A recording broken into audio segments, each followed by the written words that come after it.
your jingle, it can't have like any whistles, can't have any like high notes or dolphin notes like that. It just the mic just doesn't catch it. Okay, a little rude calling them dolphin notes, but I get what you're saying, I guess. This is a Gee, compliment. This is like Whitney. Wait, what's her name? Fuck.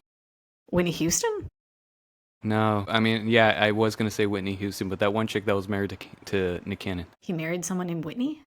No. Mariah Carey. Right. Whitney. I mean, honestly, he probably did. He probably had a baby with at least a few Whitneys. I don't know how many ethnic women are named Whitney, but I don't know. Maybe they were Brittany. I'm not sure. Okay, we're gonna do a little. Okay, wait. I'm trying to even think of what I say in our jingle. Just Freudian slips. Okay. Oh, I liked that. I liked the weave. Ba-da-ba-da-ba, Freudian slips. I think I've already done one like that, but creativity is not my strong suit. It's perfect. Hello. Hi, Ollie. Hi, Danny. Hello, and hello to our moms, hello to our spouses, our sisters, and maybe that one other random person that actually listens to the show.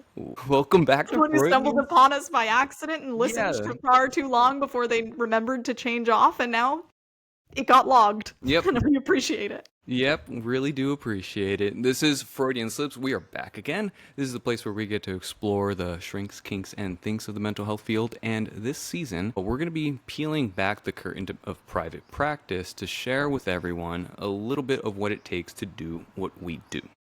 And if you are a therapist or someone who's interested in private practice, this season can help provide some good insight into how to build a successful practice.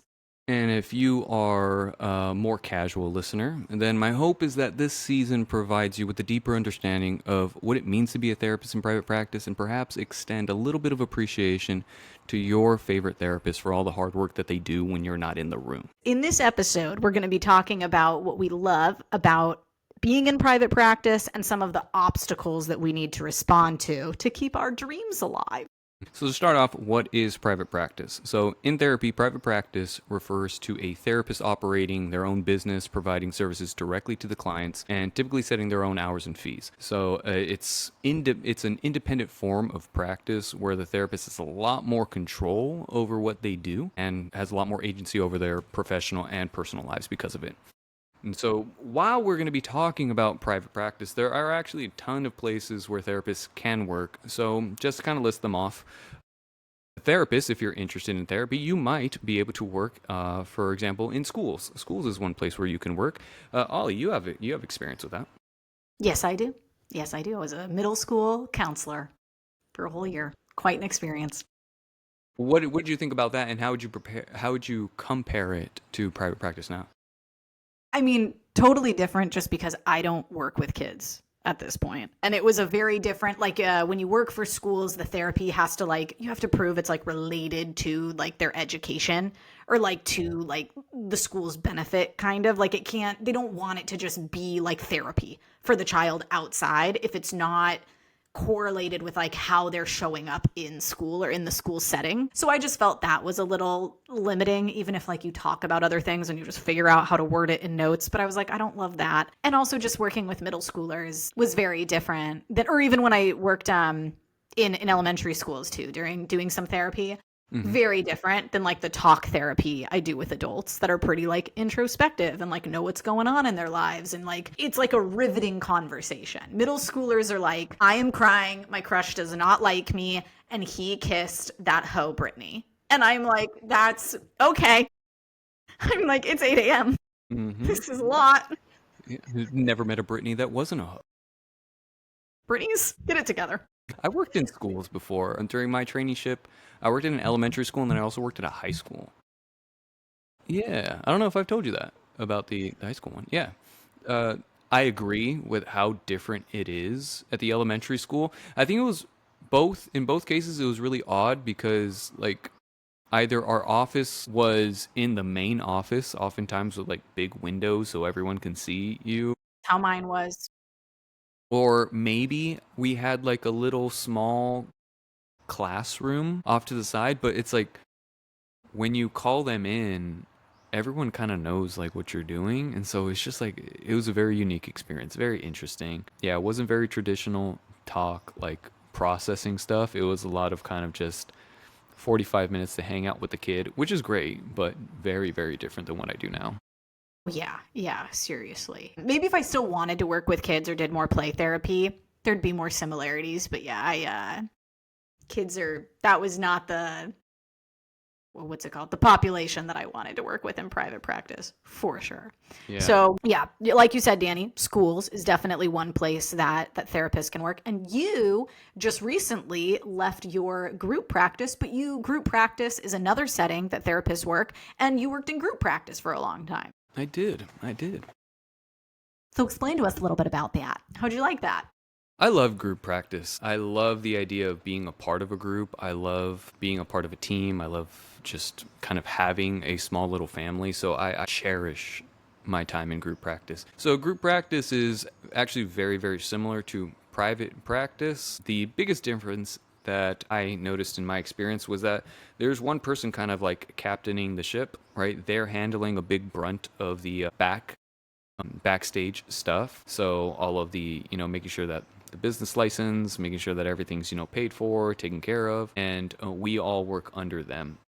But for mine, it was still very much private practice in nature. So we all got our own clients, we all handled our own cases.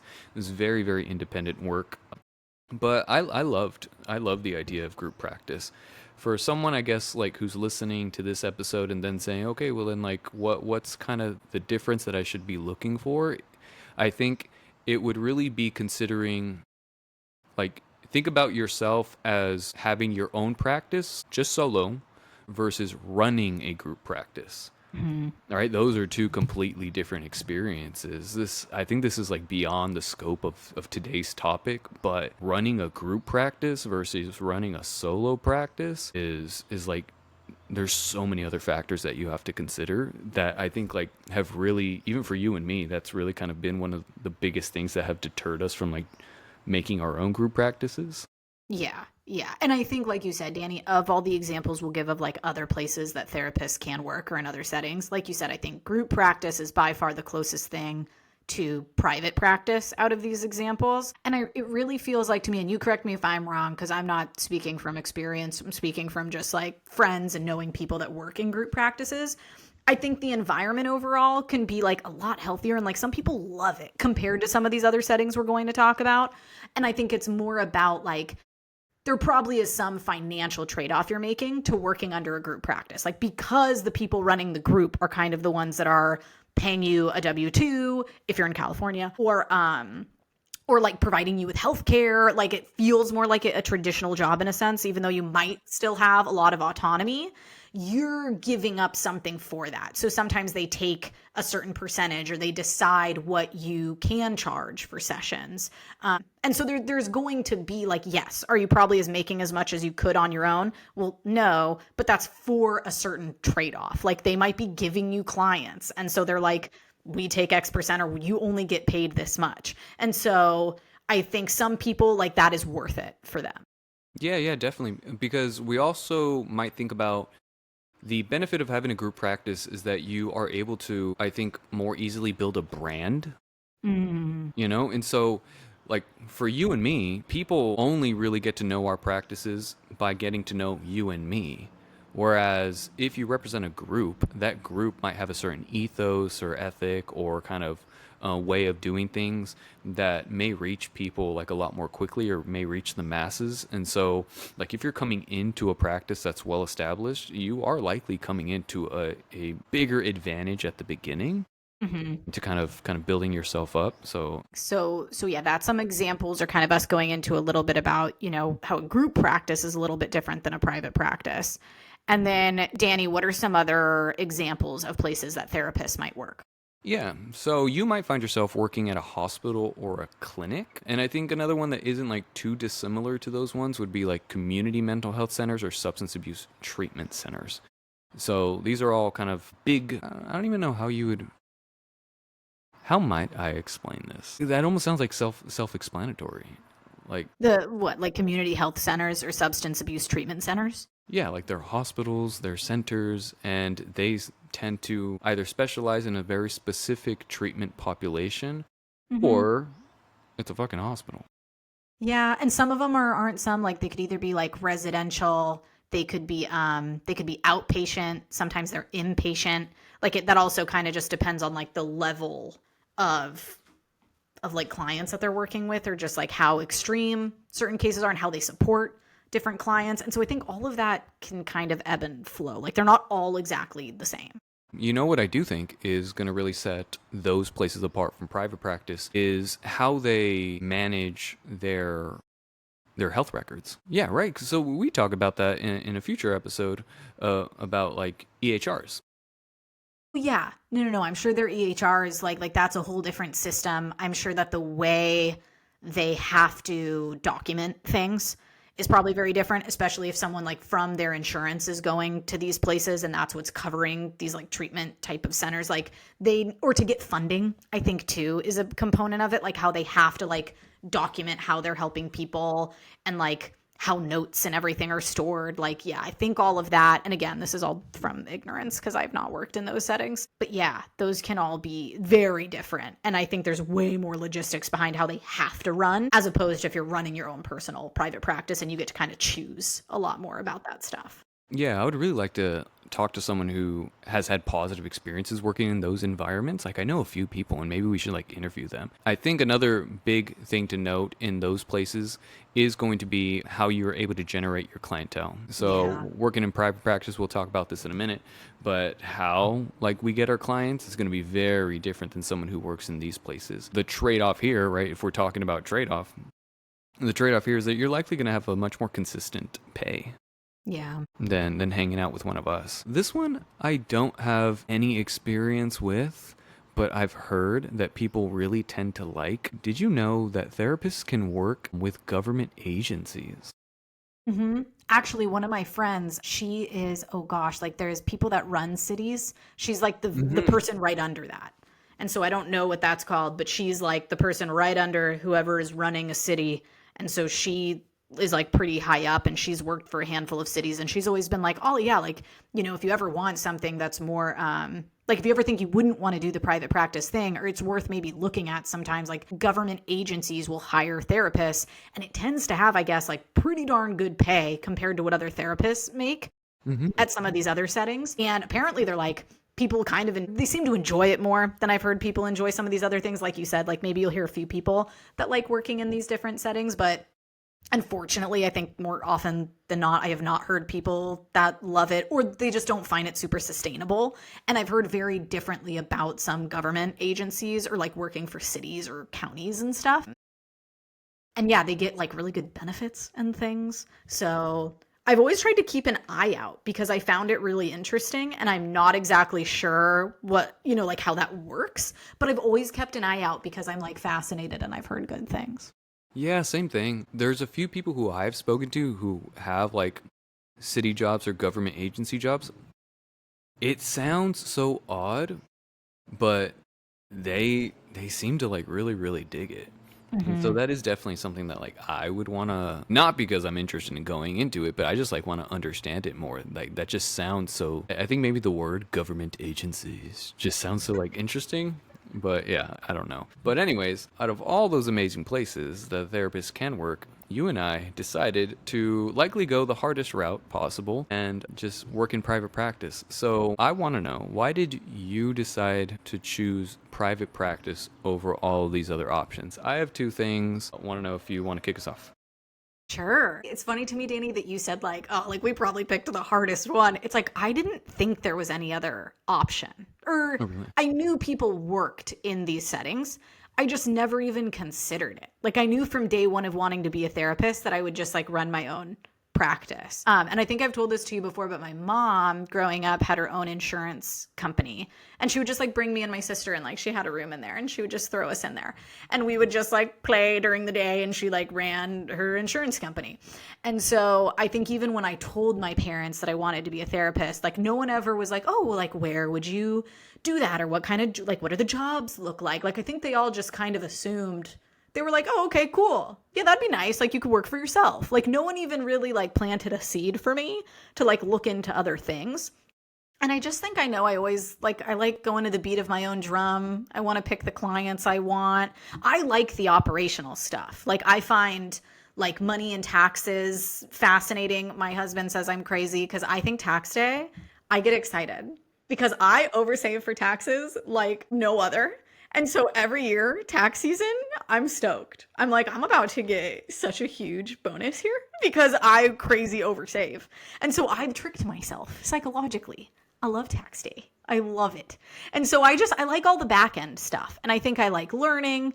I always pictured like, oh, like not only now will I do therapy, but I can make my own schedule. If I come to a point in life, maybe it's the Latin in me.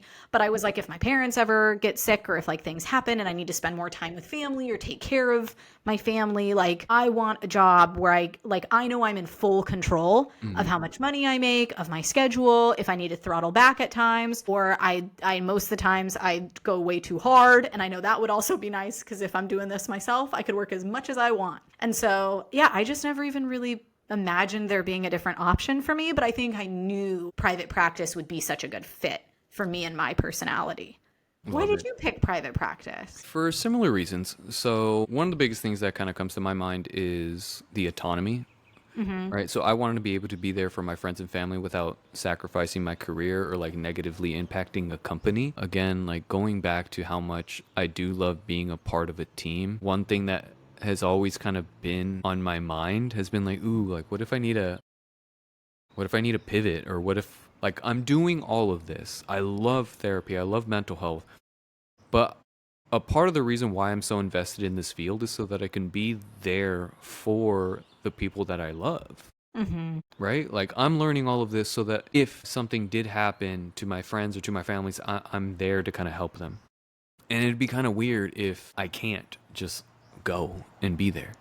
And so, even though it was definitely like a tougher route in terms of like responsibility, this is the route that I wanted to go to, because this kind of goes into the next one. Is whereas it sounds like you always kind of had the mindset of being in private practice. I think I've told you this before. Is that my mom, when she found out I wanted to be a therapist, she immediately wanted me to go to the hospital.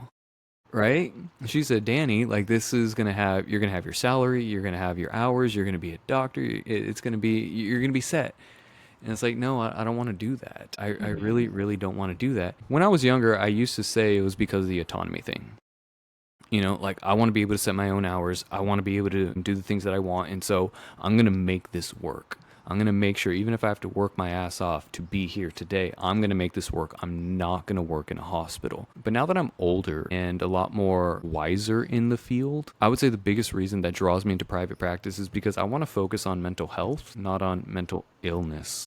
Yeah. And I think that sometimes tends to be a big focus when we're looking at like bigger institutes or when we're trying to go through like insurances, right? And I kind of think I understand this. Again, if I give insurances grace, I think I understand this, where it's much easier to measure illness. You have symptoms, and if those symptoms subside, then we're good. And if we have to base a payout or a salary off of that, then great, let's do that.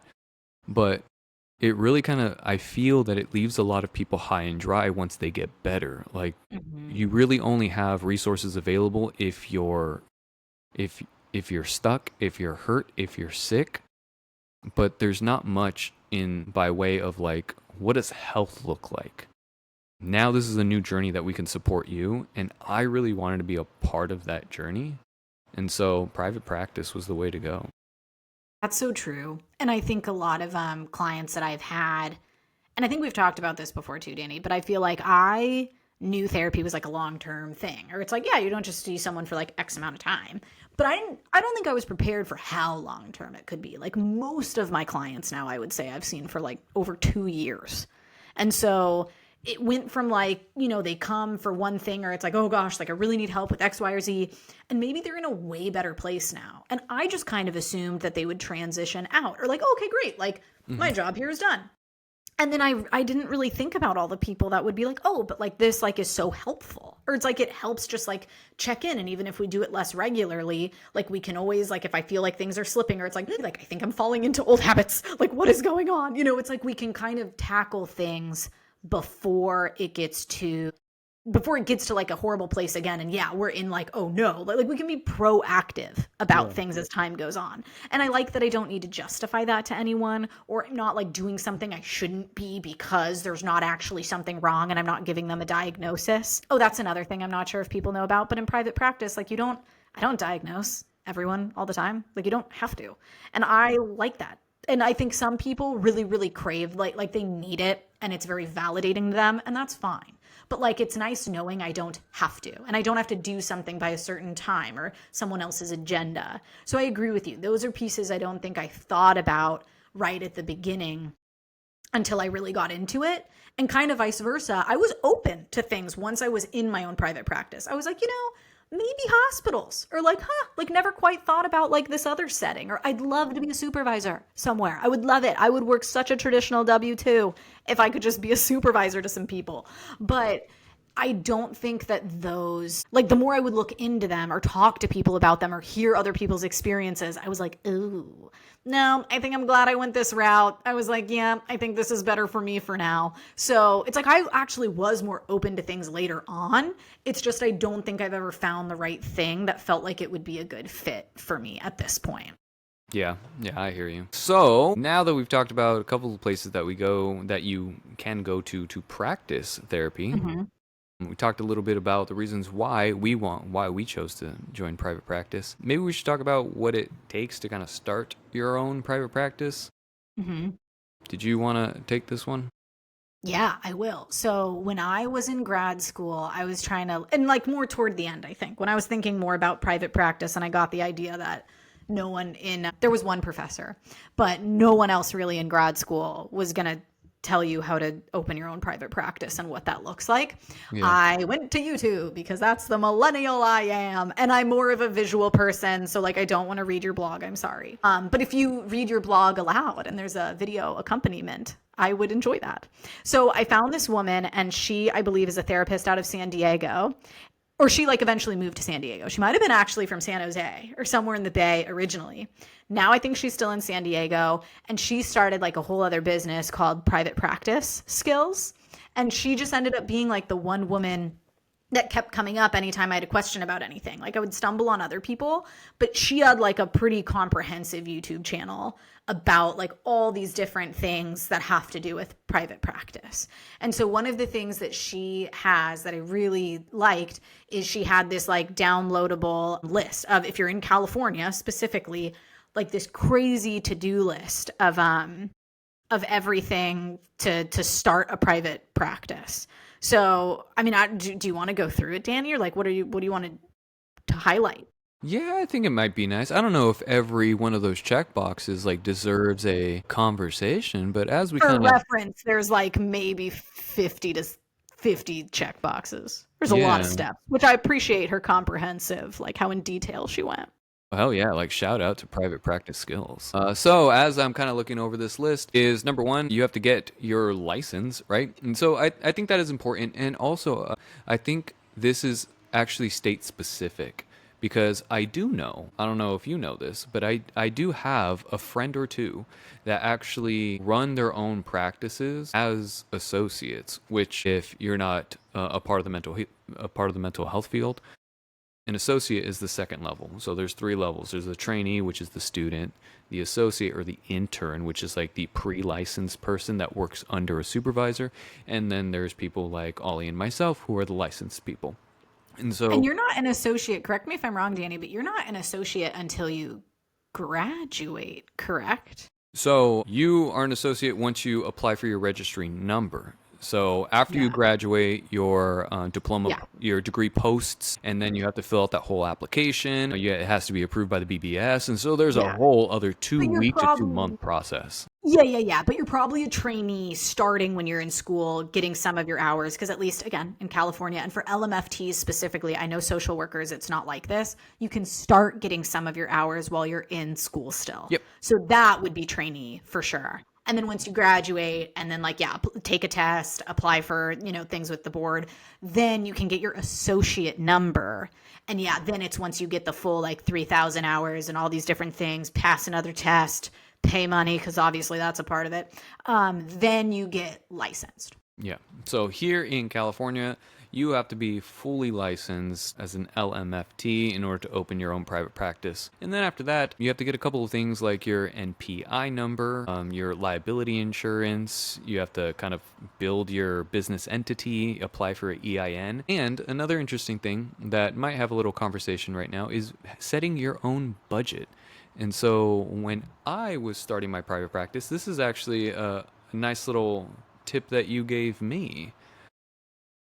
Is I still have it. It. It's this thing. Yes, I love that woman's book. Yeah. She's great. Yeah. Shout So out, is it Julie Hers? Julie Jerez? Sorry if we're pronouncing your name wrong, but I appreciate you and your book. yeah. So this is my like no BS guarantee, right? I always like read every book if I'm gonna actually give a shout out to something. While after I read it, a lot of it was very kind of like intuitive. It made sense. I don't mean By that. the way, the book is called Profit First for Therapists. Ah, For what people, for people who are wondering, she wrote a book about like financing and how to set up accounts and like run basically what's called this profit first model, which is done in different types of businesses. But she specifically wrote it for therapists on how they should set up their business in this profit first method. Yeah. Sorry. No, you're perfect. Thank you, my dear. Because we might have one listener that's actually just listening and not Like, watching. wow. Yeah. What's that book? I'd love the reference. Yeah, profit first for therapists. I don't want to say intuitive in the sense that this is easy, like whatever. I mean with the context that like my mom is an accountant, and so like and I've always been very financially like I've always been a big saver.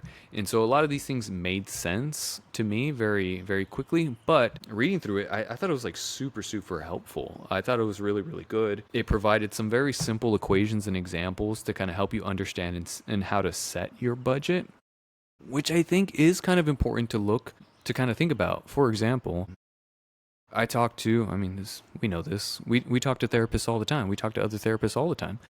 And I was having a conversation with a therapist who was trying to get into private practice, and they were just kind of talking numbers with me. They're like, "Oh, this is my rate, and so if you know anybody, like send them my way. This is how much I'm going to charge them." And it was just like, "Okay, but how many hours are you planning on working? And so if you charge that rate for that many hours, this is how much you're actually making. And so like what is your dream number?" And they were like, "Oh, I want to make this much a month." And it's like that cost actually goes like sky high. It doesn't make sense. Anyways, there is this simple but oftentimes overlooked relationship between your goal, like what you want to bring in, and what that actually means with like the day-to-day work. And if you haven't thought about that, or you haven't taken the time to actually take out a pen and pencil and see what that looks like, you might be surprised to see what it actually takes to run a practice or to keep one afloat. I don't know if I've told you this, Danny, but when I was in college, it might have been before grad school, but I was in college, and it's when I was trying to talk to sex therapists because I was like, I think that's the direction I want to go, but I like want to meet with some and talk to them. And I found one city over from where I went to school, and she agreed to like meet up with me for coffee. And I met with like a bunch of people, but she specifically stands out to me because we met at her office. She gave me my Come As You Are book, which I still have. And so she like just gave it to me in her office because she's like, "Oh, have you read this?" She's like, "Oh, it's a great one. You have to read it. Like, just keep it." And one of the things she told me is I forgot what we were talking about, but she was bringing up like numbers and stuff to me, and she was saying like, "Oh yeah, like I have like really direct conversations with clients all the time, and if people ever question like, like, it's really expensive. Like you're making $200 off of this hour." And she's like, "No, I make $45 off of this hour. Let me explain why. This is how much the credit card fee is. This is how much I have to pay for the space. Like, this is how much the overhead is for my platforms I use." Like, she was like, I directly tell people. And she's like, "So I really appreciate it. And this is why my fees are so high. And you can leave walking out of the session knowing I have pocketed $45. That's And they were actually like, a really good way of looking at it. Yeah. And it's like, she explained that to me. Not that I ever, I think, thought, like you said, I think I've always had I've been a little more money savvy, or I've always been very like frugal. So I don't think I ever thought like, oh, like, what? You make 200 an hour? That's crazy. Like, I think I just knew that that wasn't the reality. But it Hmm. was nice being like so young and like even just before starting grad school, like meeting with someone who is that direct and like mapped it out for me. So I think that was really helpful because moving forward, I think that's what's helped me not feel guilty about how much I charge or like needing to move my rates up over time. And Sure. also just being a little more savvy. I think some people are very quick to be like, oh, well, I might as well just get this. Like, I can write it off. Or like, well, but it's for my business. And it's like, oh, like, yeah, but that's like, that charge is going to add up over time. Or like, Yeah. sure, you can like write it off, but like you still paid for that. Like, do we really know what that means? So I think, yeah, that's definitely something people have to consider is like just all the costs of these things. Yeah, just understanding money and where that goes, I think, is not as simple of a conversation as it might sound Hmm. until you are actually trying to open your own practice and you're like, this is actually very interesting and much bigger than I thought it would be. So, another conversation that I don't think a lot of people are prepared for when entering private practice is developing your own marketing strategy. Hmm. So how will you actually let people know what your specialty is? How will you build your website? What platforms will you use to generate clients? Yeah. That's the thing that I see a lot of people trying to break it into private practice that I see them struggling with. It's something that sounds simple. Like, here I am, I'm going to get a Psychology Today page and I'm ready. It's a lot more than even what I initially thought when I started out in the field. Oh, Danny, I think this is a good conversation because how would you say, maybe like go into how do you feel like you've built your clientele that you have today? And like what things over the years have you tried? What things have you found helpful? What things have you not found helpful? Like maybe give us a little like history.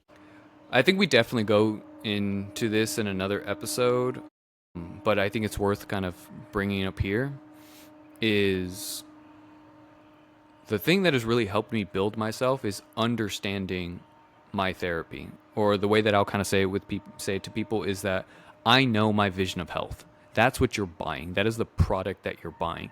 You are buying Danny's understanding of what a healthy person looks like, of what a healthy relationship looks like, right? And so I have to be able to communicate and sell that to someone. Hmm. So, what did it take to actually build my practice, to get my clients? Is understanding my craft, is understanding what am I doing on the day to day? What is my goal when a client comes in? What is the beginning stages, the middle stages, and the late stages look like? And then how do I use my theory or my therapy to kind of build a plan around that? Hmm. On top of that, I think it's been a lot of trial and error and asking questions, right? I've had to ask a lot of my clients, does this work for you? Do you like this? Does this make sense? Because I might be totally in love with a particular theory or program and it's just not what's coming in the door, right? And so Hmm. I think also being flexible and needing to be able to pivot has been how I've been able to build my practice. I think those are the biggest ones that stand out to me at the moment. How about you? Good. I think mine was like when I was an associate and first like put myself out there. I mean, maybe I said individuals and couples, if that's a niche, versus like I don't want to work with families and no kids. But other than that, I think it was pretty generic. And it wasn't until, because I would always write on there that I'm a therapist and a school psychologist, because I am. And I think people saw that and would reach out to me. And they were like, my gosh, like I worked with a school psychologist in school and I like never have been able to find anyone since who like understands like neurodivergence or, like autism, whatever it might be, the way that a school psychologist did. But now it's affecting other parts of my life that I obviously didn't need help with in school. Like it's showing up in my marriage or at work. And like no one really knows the logistics of it with how to help me. And they're like, but you do, right? And I was like, yeah, like I could totally do that. Like I do that every day with kids. It's just like a different setting. And so I think enough people called me that was that was their issue. And they just saw school psychologist and they're like, oh my gosh, thank you. Cause I'm just like looking for a therapist that might have that knowledge. That eventually I was like this niche kind of found me. And I love it. I love working with adults with ADHD. autism, whatever it might be. So that was really helpful because it was almost like these people I wanted to work with, but I just never really like thought about it at the time, kind of found me. And it happened enough that then I could like kind of write my bios on different platforms to really target that kind of clientele. And then obviously, our program in sex therapy, like that's just another kind of like niche and layer to things that not every therapist has or really knows in depth how to work with. And so I think the more I kind of like niched down and found the kind of clients that I was resonating with, and it was like, oh, I want to work with more of these types of people. It's like, then I think that's what caused, like, even on platforms, I've heard people say like, oh, it's gotten really dry, or I get no one calling me or reaching out to me from there. Sure, I definitely can see it's gotten slower, but I've never had an issue getting people in the door. Or I've never had months where I'm like, shit, like too many people are leaving, not enough people are coming. I don't know what to do. Like ever since I grew my practice, it has only gotten bigger and bigger.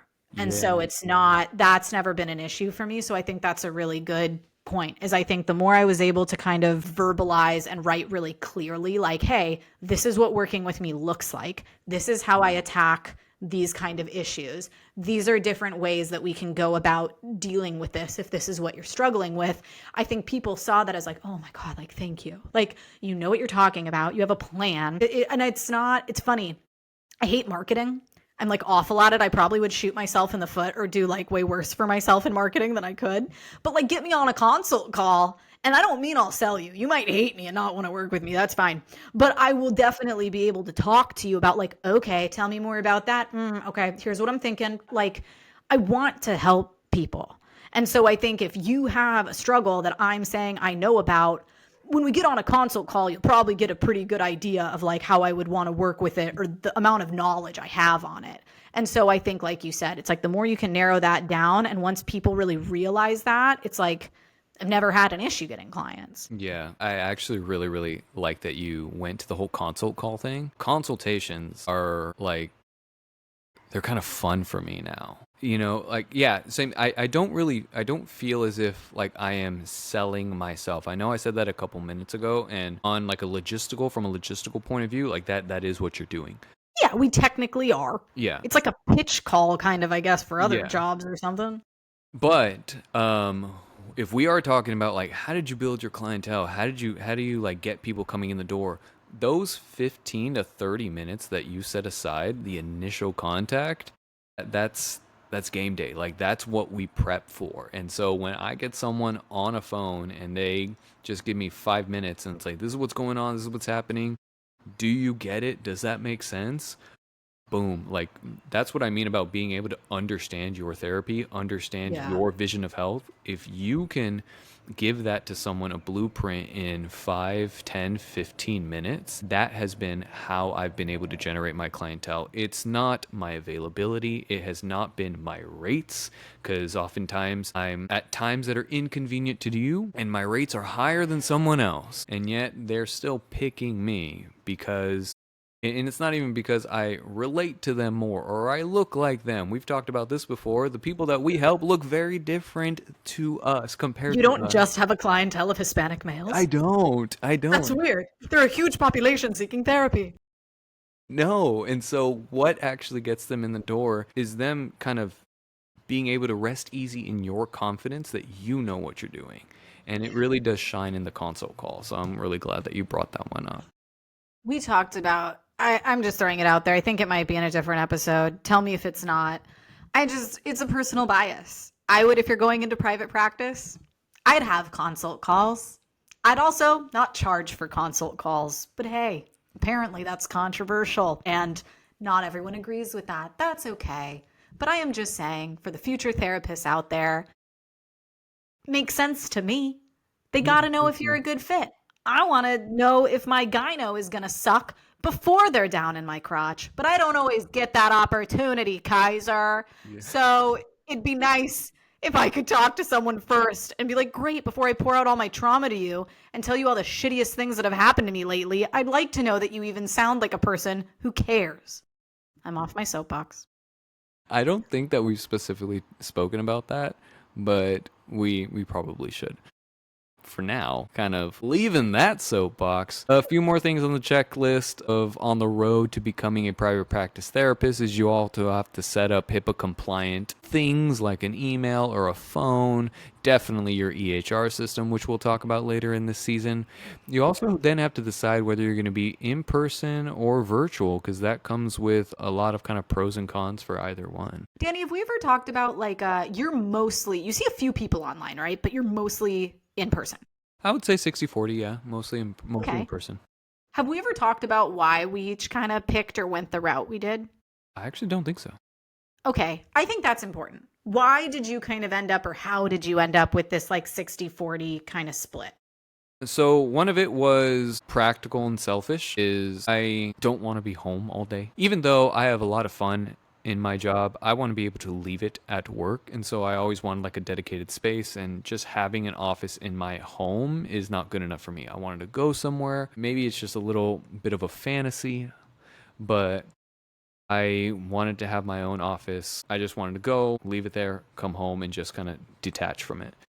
But the other thing is that on the client side, some of them are kind of in similar situations where even though they can do therapy virtually, it might be a little bit more difficult, right? If you can hear your screaming child, or even if you know that your partner is just across the hall, that might make it a little difficult for people to kind of feel as if they can be totally vulnerable or present in the process. Sometimes the walls are thin, and so I've had that a few times where clients just they would hint at wanting to talk about things, but they just never really could, because they knew that so and so can hear me next door, and so is who I'm upset with right now. And so being able to curate a space for people to just come in and have it just be completely dedicated to their growth is something I'm super proud to be able to have. And so that's one of the reasons, is I wanted to just kind of set the stage for people. I love that. That makes me so happy. It Yeah. was like beautiful. Why did you choose virtual? Virtual chose me. I always had a vision, like I had a dream. I would be like these like old Victorians that are like converted, and you can have a room in there. I was like, I'd live my little therapist life. I like drive, I can decorate it however I want. That was, I think, like the dream. And then, you look at rates and how expensive that would be in the Bay Area. And just, I think the stress of, for me, it was more COVID. Like when I started getting my hours, my supervisor, her office was an hour away. You have to, when you're an associate working under a supervisor, you have to operate in their space. So I was commuting an hour to see one client, make $35, and then come back an hour. And that was without traffic. Mm-hmm. And so it was almost a godsend when COVID hit that associates were allowed to get hours online, which I don't know if that was like allowed before, or it was only under certain circumstances. And they kind of like waived this thing, and they're like, you guys can get hours online. And so I was able to get my hours so much more efficiently. And I remember telling myself, like, I will do this to get my hours because it's incredibly helpful. I have no money, but, and it saves me a ton on gas. But if I really love the in-person thing, I'll go back to that. And I think I ended up building a clientele of people that live nowhere near me. I learned I really like a lot about teletherapy. Like I like people, curled up on their couch or in a place they're cozy at home. Mm-hmm. And they're just like super comfy, and you get to see so much more about them. Like you're looking into their space. And I was like, ooh, like this is something I don't get in person. And so I think there's a part of me where I'm like, if I won the lottery, which is, I think just goes to say something about me. I'd have a pug farm. I would 100% rescue all the pugs with disabilities and save them. So if anyone would like to sponsor that, please. But the other thing I would do is honestly probably still work part-time and pay for like a super cute Victorian somewhere in like a downtown that's just like so like aesthetic and fun and feels just like, oh, like gotta go see my therapist. And I would love that. But I don't want the stress of the finances and maintaining that to take over like the love I have for the work. And so I think doing virtual, working in my home, that bringing down my overhead so much, I think just makes it so much more worth it for me, because I am very thankfully not stressed about money ever, really, in our job. And so I like just knowing that that's not like an extra bill that's like pretty freaking huge that's looming over me. And I also think it helps me be a lot more, have a lot more leeway with like cancellations when I That's can. true. Whereas if I had an office, it would be like, oh, gee, sorry. Like, if I can't get someone in here to fill that, and I have a 24-hour cancellation policy, like, like every time it would just be like, I gotta say no. Like, I just have to afford this each month. And then you drove there, I'd get frustrated. I'd be like, oh, I'm all the way here. It's not even near a coffee shop I love. I'd get moody. And so it's worked out really well for me in a way I wasn't anticipating when I first started it. But I really love it. And I love just being, in between sessions, I can pop out, grab eggs from the chickens, make sure the boys are entertained. Those are dogs, not children. And, just like they're not just abandoned in the other room, no one watching them, 6 months old. No. But yeah, so I've really learned to love it in a way I didn't think I would. That's freaking beautiful. I think I have so much to say to that, but I almost want to just take that into a whole episode on its own because you really did just like hit so many things for me.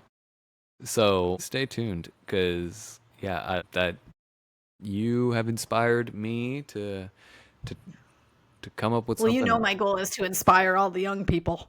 It's, I just want everyone to be a therapist, only if they should be, but yeah, we'll all get right. there. So now we just have to find a young person, and then you're fine. But for now, you've inspired me, and that's good enough. So a couple other things, kind of moving on from that, is you have to set up a bank account that goes in with your budget. You decide what rate you're gonna set. You have to get your platforms up and running. You have to. This is probably the most like frustrating part for me was getting all the paperwork and all your consent forms ready. Yeah. You have to decide what kind of forms of payment you're going to take. You have to develop a screening process. Going back to the console calls that we do, it's not just about us. It's not just about us selling ourselves to the client. It's also about us figuring out if the client is good for us. Yeah. Let me see. What else do we have here? Going on directories. Yeah, that's kind of it.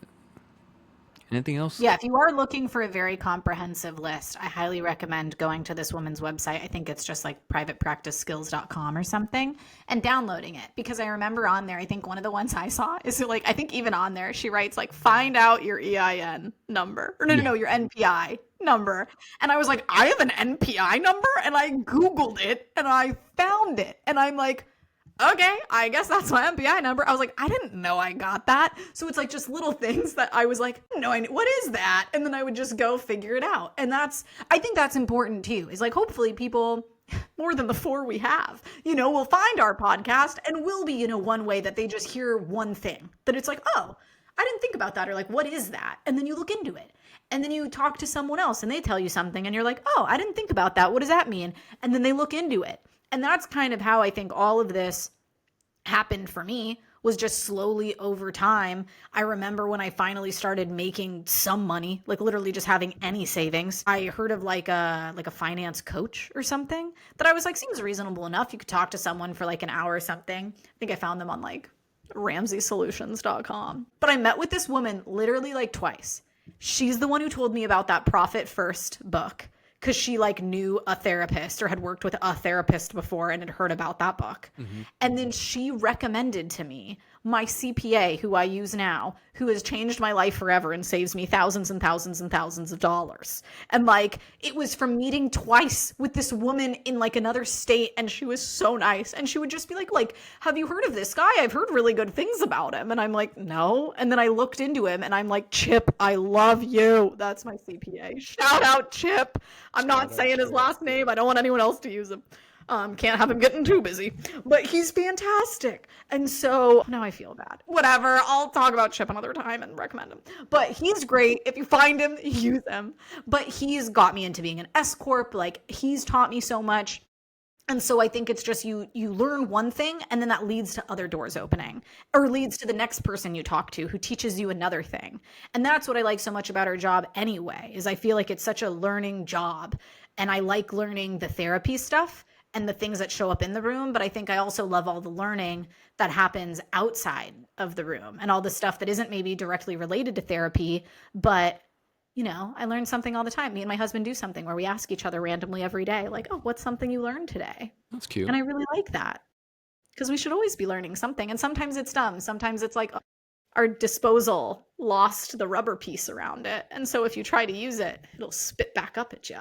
And it's like, But then we order one, and you're like, look at that, learning every day. I love that. Speaking of things that you love, why don't we kind of move into the good and the bad about private practice?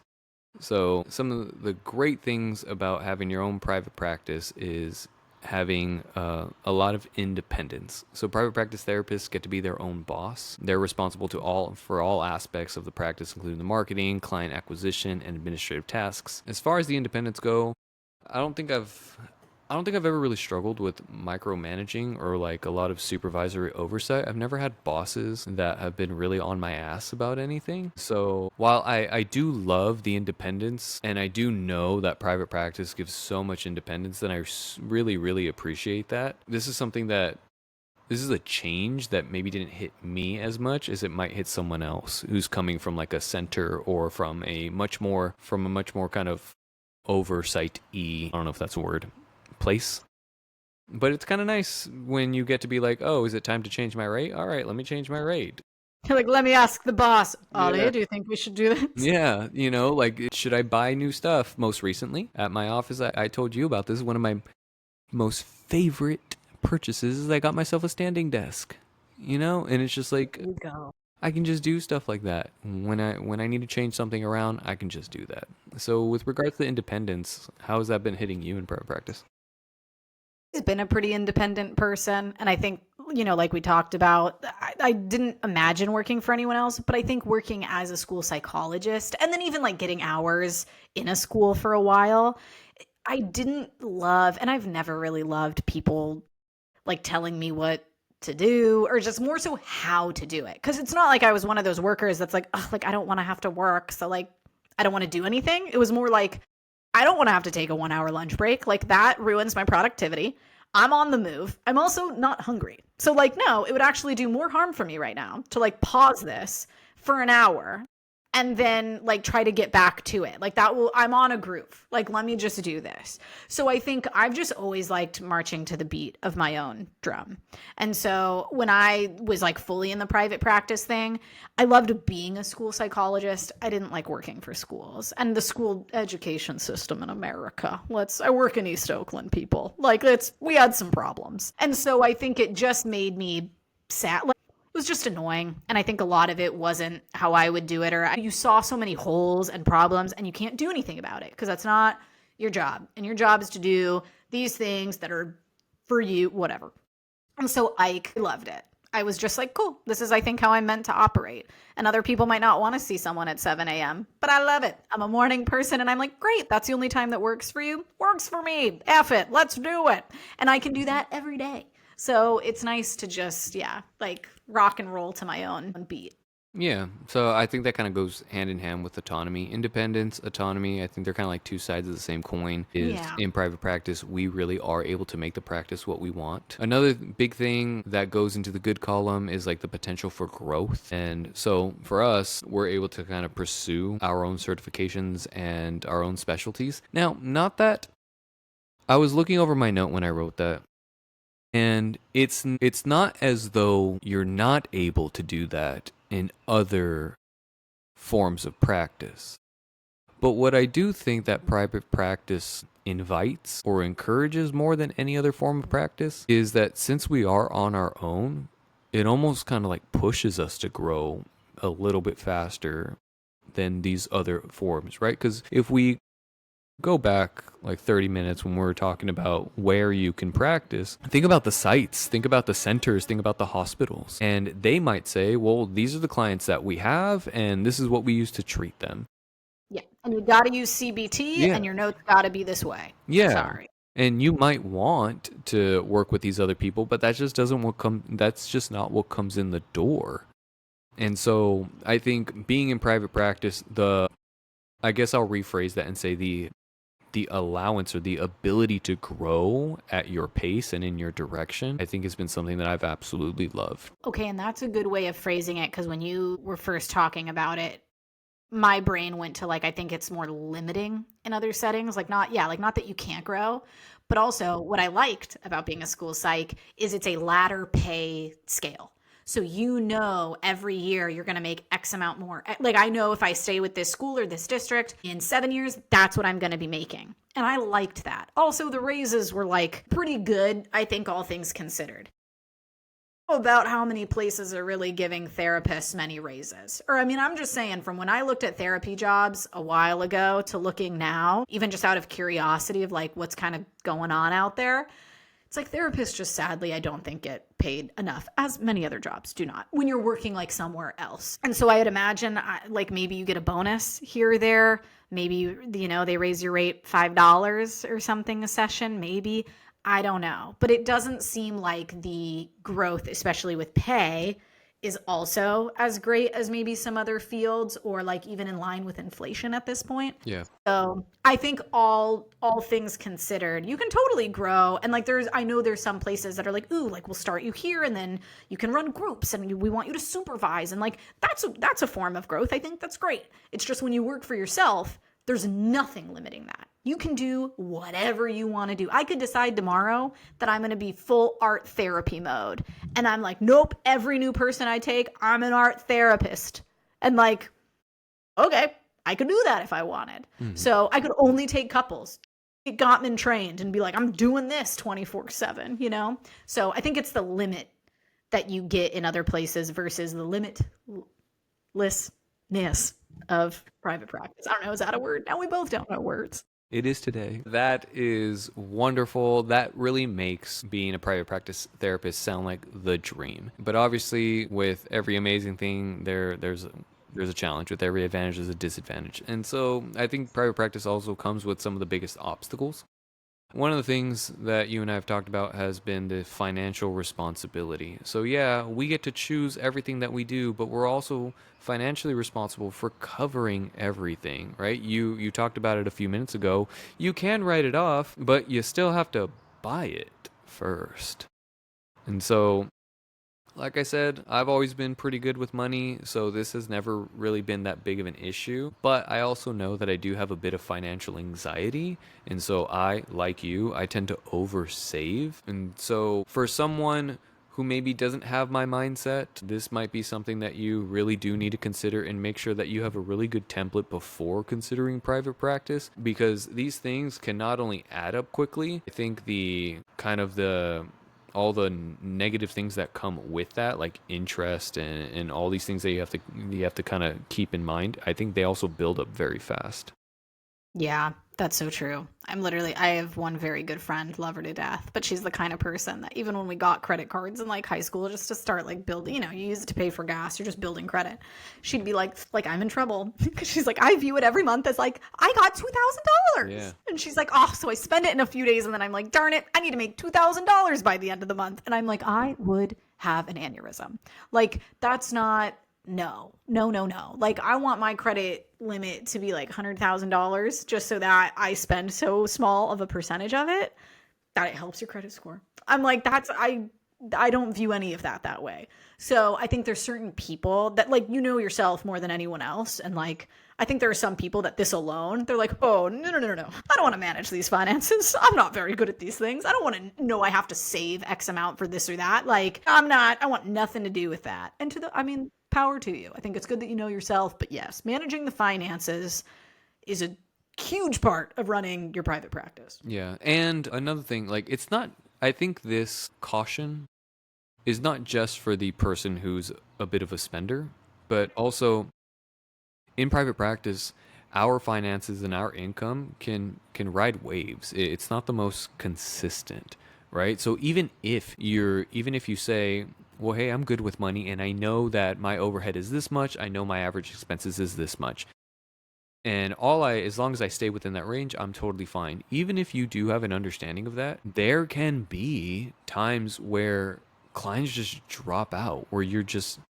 could be very much at risk of not making that, right? So I think that also adds to the reason why we might save so much, where we do have a lot more independence, we do have a lot more autonomy, and I think we both live lives that we find very fulfilling. We are kind of I'll speak for myself, I'm doing everything that I want to do, right? I'm not kind of skipping out on anything. That does come with like a, hey, I got to make sure that I work. I got to make sure that I make this first. Mm-hmm. So yeah, I don't think it's just about the person who can't save money. It's also just understanding the ebbs and flows of being in private practice and what happens. And Danny, I think that goes really well. Our next, kind of the next reason we have under like the bad or kind of the cons of running your private practice is just all the challenges that come up.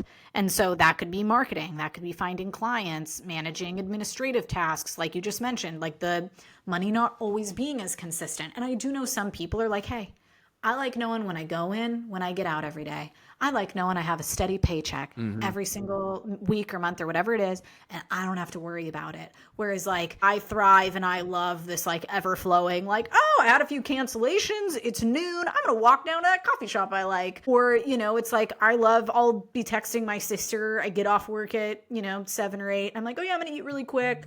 Then I got to, I'm going to go tutor this kid, like, a few cities over in calculus. And she's like, what? She's like, it's 9 o'clock at, like, ew. Like, I could not live that life. And it's like, I'm the opposite. Like, I love that just every day is like moving and grooving. And when challenges do happen, I mean, it can be scary, but I think I thrive off of this, like, oh, like you mentioned earlier, Danny, right? It's like, we're almost in a place where you have to grow. Yeah. So it's like, oh shit, like, what am I going to do now? Like, I got to figure this out. And like my wheels just get going. And so some people are like, no, I don't want to have to deal with that. No, thank you. That sounds horrible. And so I get it. It is not for everyone, but yeah, those are definitely like challenges that just come with the nature of the work. Yeah, and now this brings us to a question that I have grown to actually love. You've mentioned this quite a few times, and it wasn't until I actually heard your explanation of it that I actually kind of fell in love with this question. Every time I've heard you say it before, I'm always like, yeah, I don't know what she's talking about. This is definitely just her opinion, not mine. The question is, Ollie, why do you think it's so important to have more young therapists? We just went through this whole episode to talk about the pros and cons, what it's like to kind of build your own practice, what does it mean to be a private practice therapist, and your argument, your stance has always been, we need a lot more younger therapists in the field.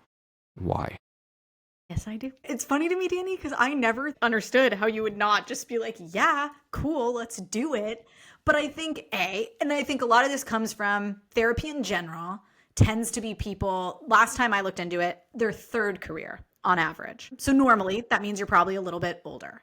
Then when I knew I wanted to be a sex therapist, I believe when I, again, this is like when I was like starting grad school or like before grad school, the average age of sex therapists was like in their 70s. Like it was much older, which also amazing. Like I love that. But I think there just need to be more of every kind of therapists. Like, honestly, does the field say we need more white women? No, but I don't care. If you really want to do this work, do this work. Danny, we need a hell of a lot more of people like you. By that, yes, I mean Hispanic and brown and men. But like, young people, I think, bring this like there's a stereotype of when young people work that it's like they're going like they want to build their practice, they care so much.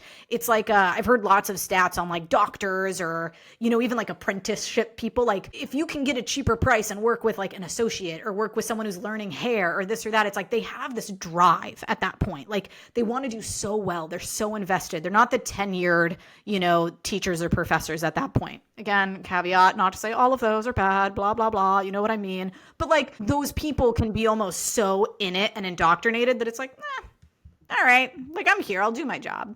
Where young people, I think, have this like, they're excited. And I think young people can help more, not just other young people, but like someone's going to see a young, like Gen Z therapist who has all the credentials, they like know what they're doing and be like, oh, like I resonate with that person. Maybe it's their energy. Maybe it's the way they present themselves. But like we all have something that's super unique to us. Like the person who calls me and then calls Danny is not going to be like, oh my God, I'm torn. I don't know who to pick. Like, no, we're very different. You're probably going to be like this bitch. You're like, I want to work with him. Or hopefully vice versa, but I don't feel any sort of like competition, quote unquote. I know if there's more and more therapists, it'll naturally be harder for me to find clients. Like, do I think that that's a great thing? No. But I also think that the millennial, or no, I am millennial, the Gen Z or younger people that are coming into the field, they will never have to offer exactly what I have to offer. Like, we are different people, we have different energies. And like, I just think that this is such an opportunity, especially living in California, where you can run a private practice. And like, do I think you're going to be a multimillionaire? No. Like, if your partner works in like tech or some VP of blah, blah, blah, and does a job that me or Danny, it's like, I don't know, I can't even tell you the titles. They don't make sense to me. No, they're probably going to do a lot better than you financially. I hate to break it to you. But I think you can make a really, really great living off of being a therapist. And I think you can live a life that's so authentic to you and focus more on other things that matter in your life. And I want more people to view this as a route to them, like just living a wholesome, authentic life that's in line with their values, rather than some job that's like, ugh, like I don't want to be here, or I'm only here for money. And I don't mean every young person should be a therapist. Like, there's people that are like, yeah, no, thank you. Like, would never cross their mind. But I'm saying, if you've considered it, or if you're like, I really think that could be a good career, but therapists don't make that much. No, absolutely not. Email me and Danny. Do not let that deter you. Like, no, you can live an amazing life. And I swear, if I had like a secondary job or something, I wish it was just like trying to shake oh, that could be a thing. I could charge big bucks and they stand in a line and I shake them. And I'm just like, be a therapist. And you shake them into it. And there's cults that do these things, Danny. And so I think that's what we need to do. We need to shake the Gen Zs, not their babies. That'd be bad. But you shake the Gen Zers. And I think they just need to consider this. I just don't think anyone's talking about it. I don't think people even consider it as an option, when the reality is like, I could make as much in 2 hours as I did as my school psychologist job and do whatever I wanted the rest of my day, every single day. And I think that that's pretty badass. Do I do that? No, because I'm a workaholic and I have a problem. But I could. And I think at some point when I want to, I will. But not my journey now. But I think no one considers it enough. And this is a really beautiful, fulfilling career. It is. I agree with you. I'm done now. All right, cool. Well, there you go. Like I said, it's a beautiful answer. Once I heard it, I was like, all right, makes sense to me. Yeah. Thank you. Glad I sold you. You did. You sabotaged me behind. Imagine if we do this whole thing and I have this whole goal. I'm like, we need to get younger people to be therapists. So everything I do that's positive behind the scenes, you're like, this is really awkward. Ollie's not receiving your emails. She's so busy right now. She can't attend to you. With our 4 listeners that are mostly family members, it's just been really hard for her to take any time to do anything else.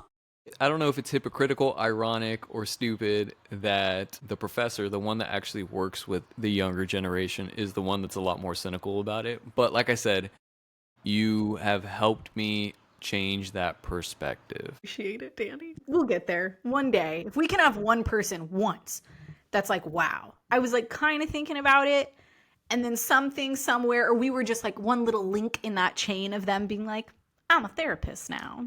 I'd cry. Waterworks. Yeah, if someone was like, I decided to become a therapist because I was the 5th listener of Freudian slips. It'd be like when couples come in and they're like, Ollie, we made out last night. And I'd be like, I almost cried earlier today that happened. I was like, oh my God, stop it, guys. You're making my whole weekend.